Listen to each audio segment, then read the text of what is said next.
Welcome. So in this video, we're going to be talking about my dividend investment portfolio, when I started, what's my goals for in the future, and how it's pretty much going in between videos. So let's just go ahead and get right into it. My name is Reggie. I'm Reggie the Investor, and I started this investment portfolio on September the 5th, 2023 of last year.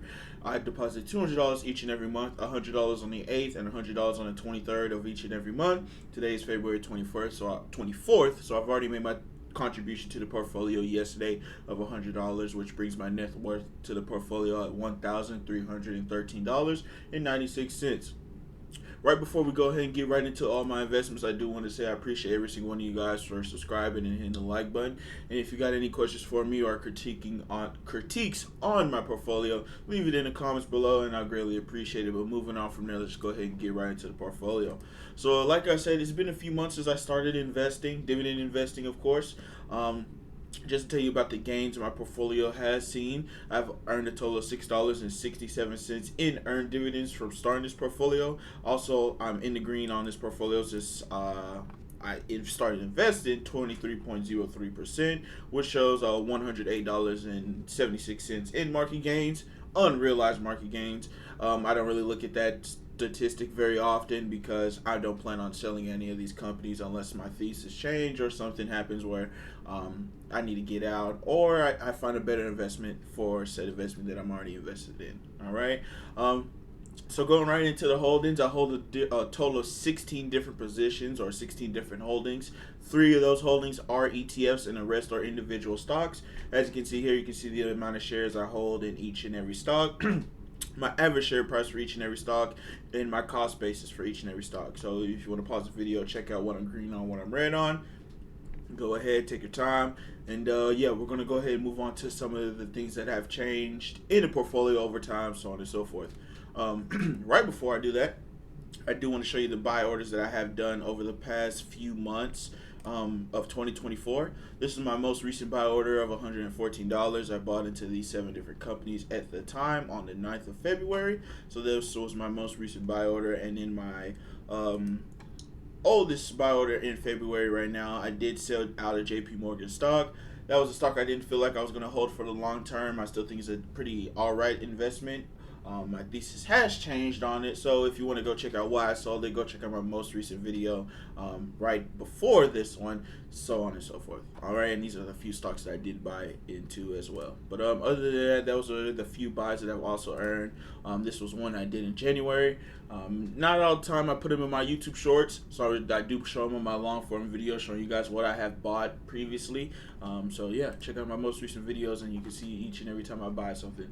Also earned some dividends this month as well. On the 15th of February, 5 cents from Apple, 16th of February, 9 cents from Costco, and then the 20th of February, 22 cents from Caterpillar. So we're still earning dividends. This is just proof of concept to me. I know it's not a lot. This is probably pocket change to some of you guys that have tens, thousands of dollars invested in dividends. But sooner or later we'll get there. Slowly growing. Not in a rush to grow at all in this portfolio. I do want to be consistent and soon to outperform the market. All right. Comparing my portfolio to the S&P 500 right now, I'm currently in the green by 4.47% year to date, so 2024. And if we go here to S&P 500, currently 2024, the S&P 500 is up 7.29%, which is outperforming me. In the last month, the S&P 500 is up 4.52%. If we go here into the last month of 2024, I'm currently in the green by 3.46%. Still outperforming me, but on the last day, my portfolio was in the green by 0.31%, and if we go here on the last day, S&P 500 was only up 0.03%, so we outperformed on that day, which was Friday. All right, so the progress, starting out this year, the portfolio wasn't doing too well. Or it was earnings season, so a lot of companies did report earnings in my portfolio. Some of them didn't do too well, some of them beat earnings, some of them just made it by. The few that didn't do too well, or not the few, but some that didn't really do too well. I don't think that's correct. Hold on, let me switch that out. I'm meant to be red on 3M. Yeah, there we go. So yeah, 3M, they didn't report really good earnings. They did fall short on their earnings. If we go here now, their stock price with 3M is $92.58 at the time of making this video, and my average share price for 3M is $96.23. The reason I'm showing you guys 3M right now, I may replace this stock with a different holding that I might add to the portfolio and kick this one off.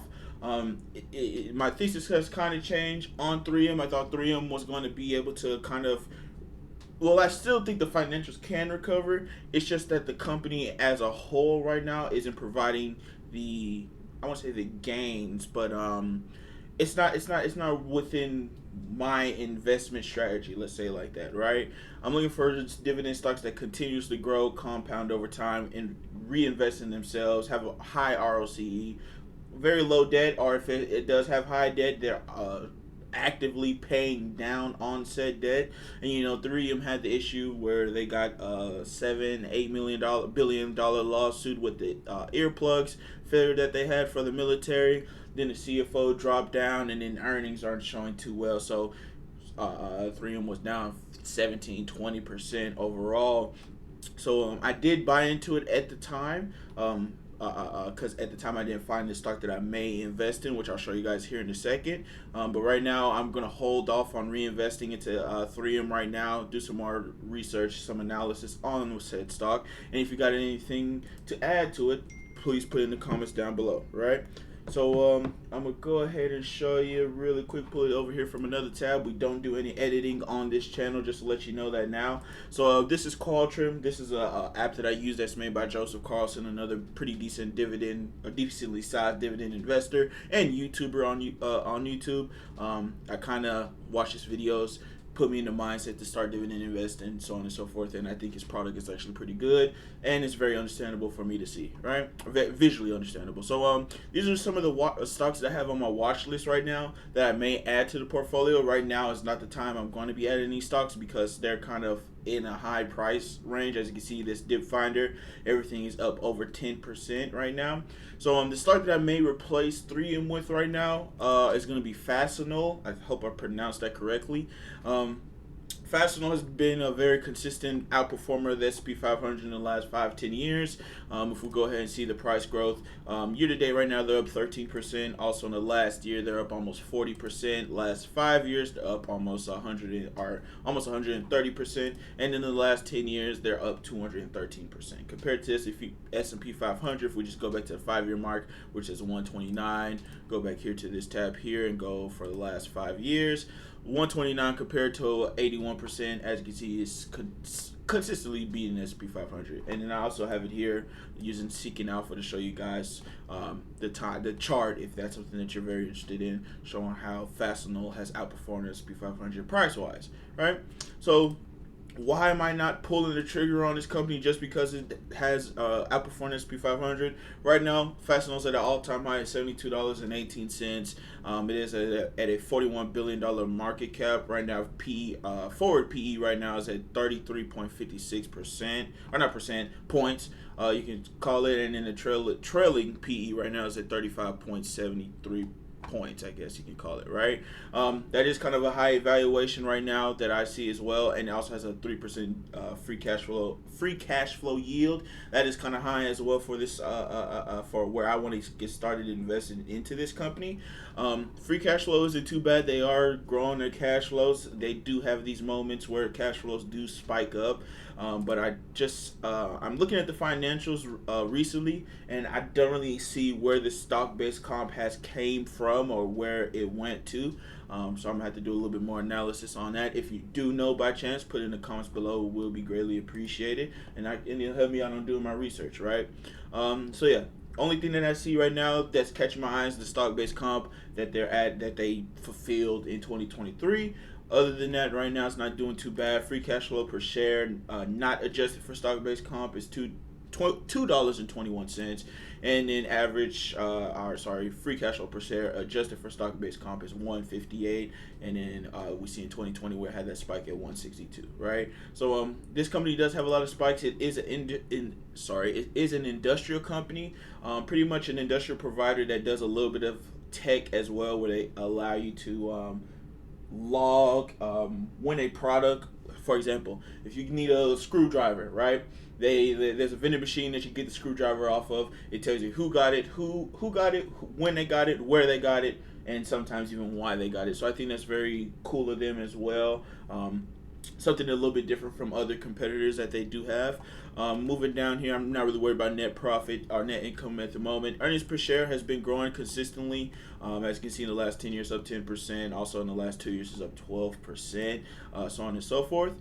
Only thing right now, I got to look at the balance sheet one more time from their website. But here on Qualtrim, it says that they only have around $21 million in debt that they paid down from 2022, which was at 26 or 261 million down to 21.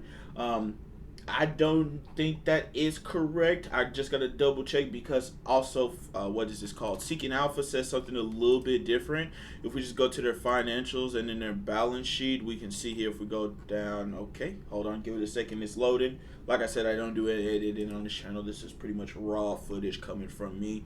And yeah, so scroll down here. Oh my goodness, it's loading. Hold on one second, you guys.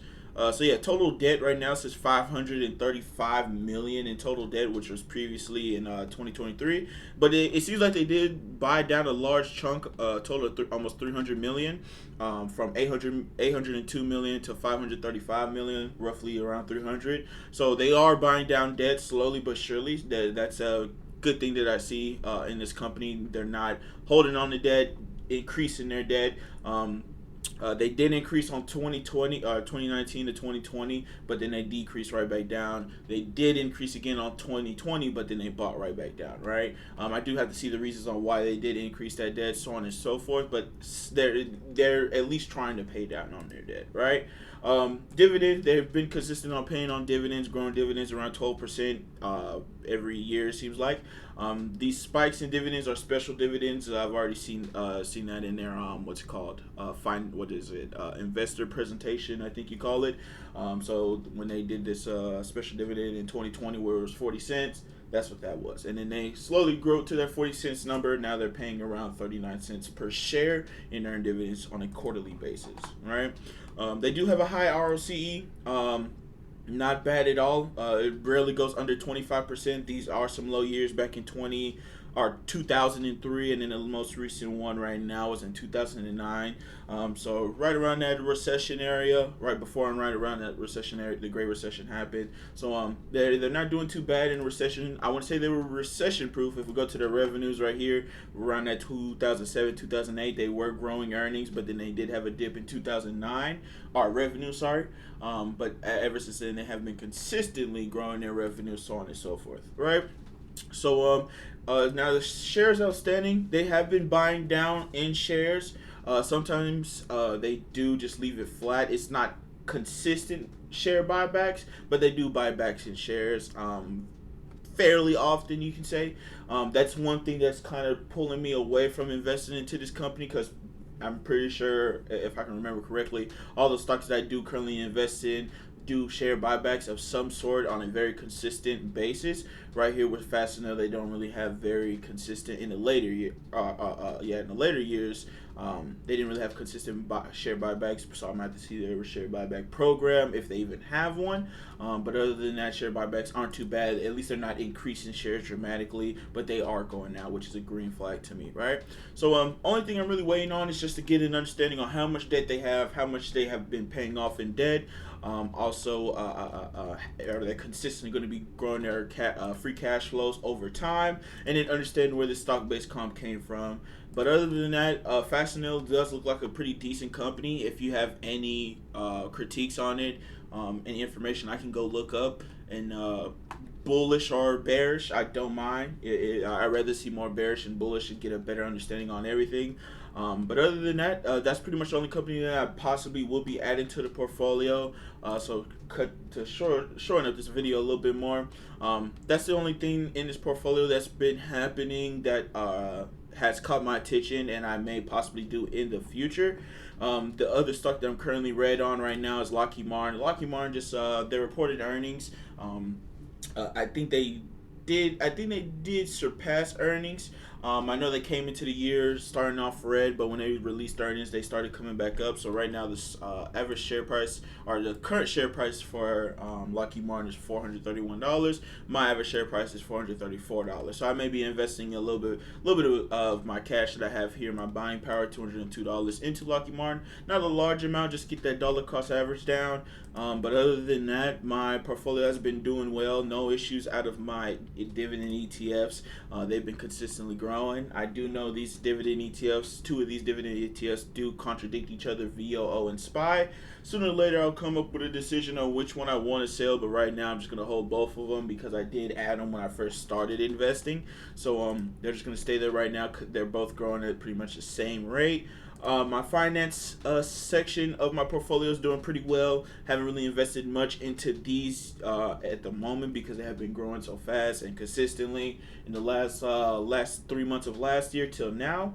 So I'm looking for more of a pullback coming hopefully this year. Not predicting that it will happen. I'm just saying I won't want to happen so I can invest some of this cash and get my holdings, my holdings amount a lot larger later down in the years, right? But I'm not in no rush, just being very patient, just trying to build up the patience. There will be times and moments where I can reinvest money. For example, like one Costco, my average share price for Costco is in the 500s. Current share price for Costco is $737. Of course, I don't want to reinvest any cash into this company because I feel like this evaluation is very high. I do need a very decent pullback to come back down anywhere in the 650 range with Costco, and I may reinvest in that point.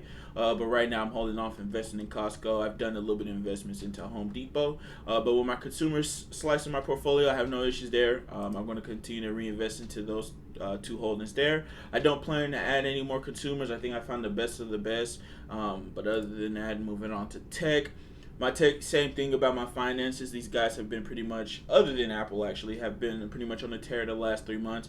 Apple is being kind of flat. They reported earnings. A lot of investors feel like the earnings were practically flat, even though they did surpass analyst predictions.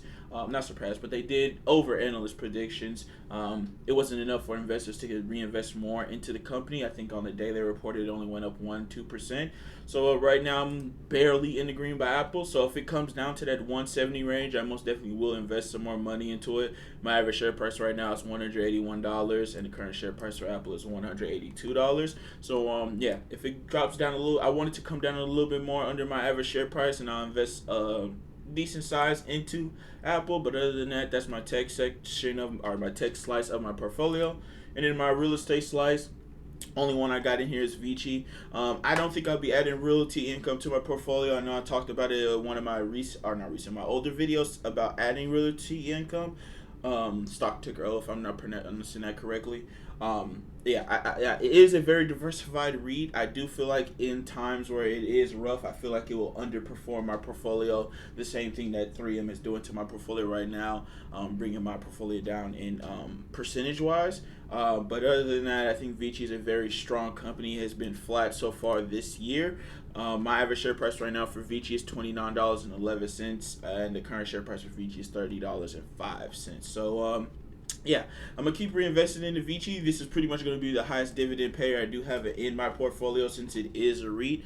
I've earned a total of $1.03 in earned dividends from this one company here. So next time they pay out dividends, I have a total of 3.47 shares. So I may get around $2-3 from payouts from this one holding that I have in my portfolio. But other than that, I think that's really it. I hope you guys really enjoyed this video. Make sure you hit the like button. Like I said, I do appreciate it if you do hit the subscribe button. But other than that, I think that's really it. I hope y'all enjoyed, and I'll see y'all on the 8th of March, or let's say the 9th or the 10th of March. All right, so make sure you subscribe. I don't really care if you turn on post notifications. I don't really listen to notifications anyways. So yeah, but I'll see y'all then. Make sure you start investing in your portfolios. Grow consistently like I am trying to, and y'all, hope y'all enjoy. Have a good one.